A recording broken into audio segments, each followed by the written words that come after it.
अगर आपके bank account से बिना आपकी मर्जी के पैसा कट जाए तो घबराने की जरूरत नहीं है।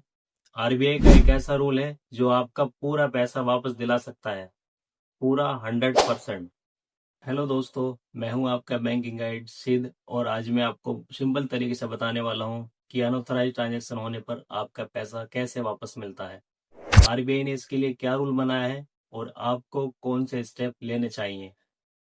जब आपके बैंक अकाउंट से UPI, ATM, debit card, credit card या नेट बैंकिंग से ऐसा ट्रांजैक्शन हो जाए जिसे आपने अप्रूव ही नहीं किया था, मतलब आपने ना तो किसी को ओटीपी शेयर किया और ना ही एटीएम या यूपीआई पिन, और उसके बावजूद आपका पैसा कट जाए, तो उसे ही अनॉथराइजेशन कहा जाता है। सबसे बड़ा भ्रम जो लोग मानकर चलते हैं कि पैसा अब तो चले गए हैं, अब वो रिवर्स नहीं हो पाएंगे, ये बिल्कुल गलत है।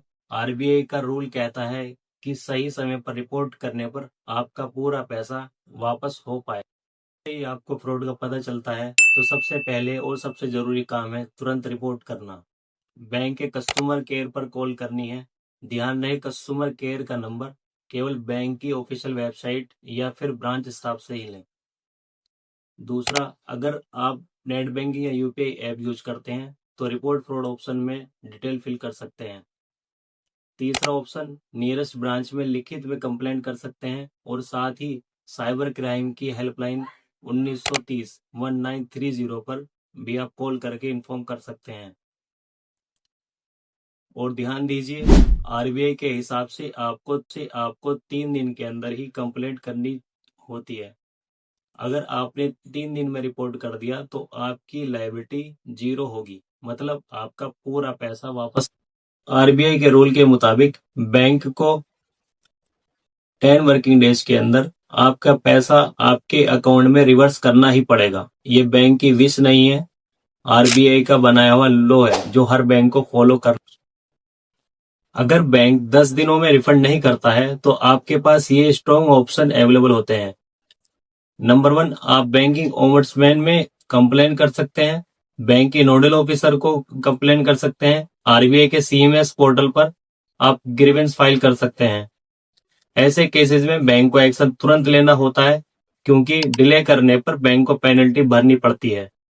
सिर्फ ऐसी सिचुएशन में आपको नुकसान हो सकता है खुद ओटीपी या पिन शेयर किया हो, या आपने बहुत देर से आपने रिपोर्ट नहीं किया है, यानी आपने 7 दिन के बाद जाकर आपने कंप्लेन किया है। और इसके अलावा बाकी सभी केसेस में आपका रिफंड मिलना पॉसिबल होता है। फ्रॉड से बचने के लिए ये बातें हमेशा आपको ध्यान रखनी है। ओटीपी या पिन किसी को शेयर नहीं करना है। अननोन लिंक पर क्लिक बिल्कुल नहीं करना है। पेमेंट रिक्वेस्ट एक्सेप्ट करने से पहले आपको वेरीफाई करना है।